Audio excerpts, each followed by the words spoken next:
Good morning dear student. तो आज हम कविता पढ़ेंगे जिसका नाम है फूल। फूल आप सभी ने देखे हैं। फूल सभी को ही बहुत पसंद आते हैं। हम हमारे घर के आंगन में फूलों के पौधे लगाते हैं। क्यों लगाते हैं? क्योंकि फूलों से हम हमारी परेशानी भी भूल जाते हैं और फूलों को देखकर हम प्रफुल्लित हो उठते हैं। फूल के बहुत से उपयोग होते हैं।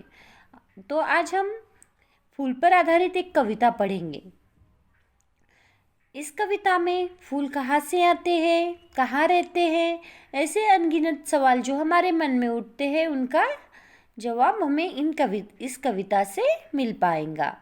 तो देखिए, इस कविता के अंदर कवि माली से पूछ रहे हैं, कल तक थी जो डाली खाली, आज फूलों से भरी है, तू ही भला बता दे माली, यह कैसी जादूगरी है।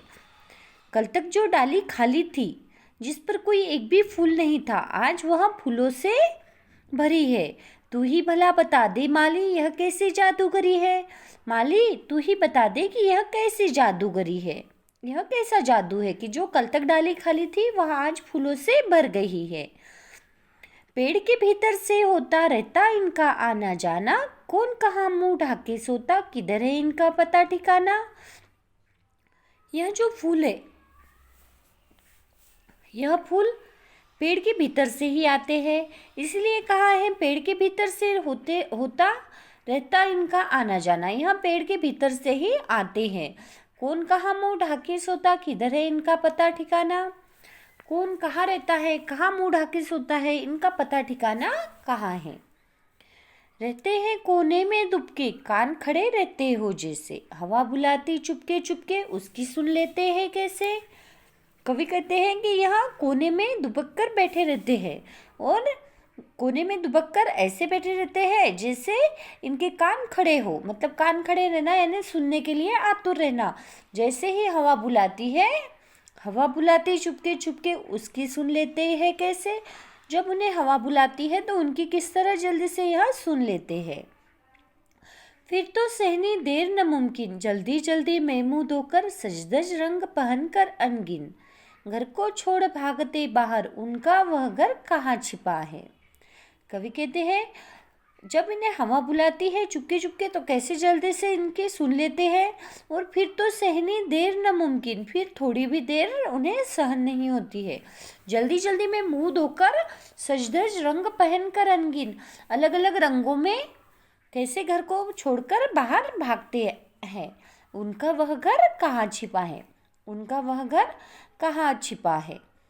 ऐसा कवि कह रहे। धरती के ही पास क्या नहीं, भैया कहते मुझे पता है, उनका घर है आसमान ही। देखिए, धरती के पास क्या नहीं है, धरती बहुत बड़ी है। भैया क्या कहते हैं कि मुझे पता है कि इन फूलों का घर कहाँ है, उनका घर है आसमान ही, उनका घर आसमान में ही है। उस पर उदा भूरा काला रहता रंग बिरंगा बादल, वहीं से आती हवा उजाला, किसी चोर दरवाजे से चल। उस पर उदा भूरा काला, उदा यानी बैंगनी, उस पर उदा भूरा काला रहता रंग बिरंगा बादल, ऐसे रंग बिरंगे बादल रहता है। वहीं से आती हवा उजाला, किसी चोर दरवाजे से चल।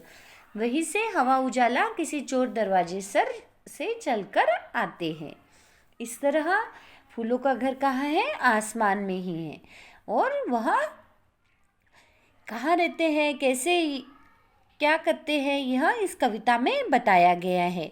मतलब वह किस तरह अनगिनत रंग पहनकर झट से बाहर निकल आते हैं, यह सभी बातें इस कविता में बताई गई है। इस कविता का नाम है फूल। तो यहाँ पर हमारी फूल कविता पूरी हुई। तो इस कविता का अभ्यास, कल तक जो डाली खाली थी वो आज किससे भर गई है। इसका जवाब है कल तक जो डाली खाली थी वो आज फूलों से भर गई है। कवि किसके आने जाने की बात कर रहा है? कवि फूलों के आने जाने की बात कर रहा है। फूल कहाँ मुंह ढककर सोते हैं? फूल कोने में दुबक कर मुंह ढककर सोते हैं। आसमान में किसका घर है? आसमान में फूलों का घर है। चोर दरवाजे से कौन आता है? चोर दरवाजे से हवा और उजाला आता है। यहाँ हवा और बादल हुआ है तो आप उसे वही से आती हवा उजाला किसी चोर दरवाजे से चल, तो हवा उजाला। ठीक है, चोर दरवाजे से हवा और उजाला आता है। निम्नलिखित प्रश्नों के उत्तर दीजिए, लिखकर प्रश्नों के जवाब। कविता में कवि किस जादूगरी की बात कर रहा है? कविता में कवि माली से पूछ रहा है कि कल तक जो डाली खाली थी वो आज फूलों से कैसे भर गई है, यह कैसा जादू है? ख,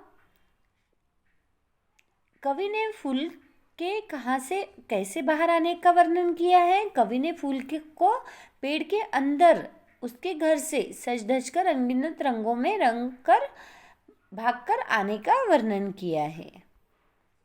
फूल कैसे सज धज कर निकलते हैं? फूल जल्दी जल्दी मुंह धोकर अनगिनत रंग पहनकर भागते हुए बाहर निकलते हैं। कवि ने हवा और उजाले के बारे में क्या कहा है? कवि ने हवा और उजाले के बारे में कहा है कि हवा और उजाला चुपके से काले बादलों के दरवाजे से निकलकर आते हैं। फूल कहाँ छिपे रहते हैं और किसकी सुन लेते हैं? फूल पेड़ के अंदर अपने गुप्त घर में छिपे रहते हैं और हवा चुपके से कही हुई बातें जल्दी से सुन लेते हैं। यह हो गए हमारे लिखकर प्रश्नों के जवाब। तो इसके बाद आपको प्रश्न 3 है, सही उत्तर पर सही का निशान लगाएं। प्रश्न पढ़ना है और सही पर सही का निशान लगाना है। उसके बाद है कोष्टक से उचित शब्द छांटकर वाक्य पूरे करें। आपको वाक्य पढ़ना है और सही जवाब उसमें लिखकर वाक्य पूरा करना है। अब तुक वाले शब्द कविता में से छांट कर लिखे। तुक वाले यानी राइमिंग वर्ड्स आपको लिखना है। खाली डाली, दुबके चुपके, मुमकिन अनगिन, इस तरह। अब देखिए, कुछ शब्द परस्पर मिलते जुलते अर्थ वाले होते हैं, उन्हें पर्यायवाची या समानार्थी शब्द कहा जाता है। जैसे चंद्रमा, शशि, इंदु, राका। चंद्रमा को शशि भी कहा जाता है, इंदु भी, राका भी। इस तरह से यह क्या है? पर्यायवाची शब्द है। तो आपको निम्नलिखित शब्दों के 3 पर्यायवाची शब्द लिखना है।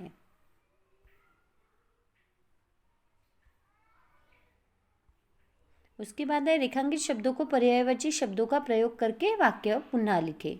हमें पृथ्वी पर वृक्ष लगाने चाहिए, तो आपको पृथ्वी का पर्यायवाची शब्द लिखकर वाक्य फिर से लिखना है, जिससे हमें धरती पर वृक्ष लगाना चाहिए। इसके बाद है निम्नलिखित शब्दों को उनके पर्यायवाची से मिलाए। आनंद, आनंद यानी प्रसन्नता। बादल यानी जलधर। समुद्र, जलधि। वायु, समीर। वन, कानन। इस तरह से। और देखिए, अब उसके आगे है प्रश्न 9। इस कविता को याद करके कक्षा में सुनाएं। यह कविता आपको याद करनी है। इस कविता पर आधारित कोई चित्र बनाएं। इस कविता पर आधारित कोई चित्र बनाना है। प्रश्न 10 है, कवि ने कविता में प्रकृति का बहुत ही खूबसूरत वर्णन किया है। किन पंक्तियों ने आपको अत्यधिक प्रभावित किया? कारण सहित बताएं। और प्रश्न 11 है, फिर तो सहनी और देर नामुमकिन, भागते बाहर, यहाँ तक कि जो इन पंक्तियों से आपने क्या शिक्षा ग्रहण की है, यहाँ आपको लिखना है। तो यहाँ पर हमारा कविता फूल और इस कविता के प्रश्नोत्तर पूरे होते हैं। Thank you.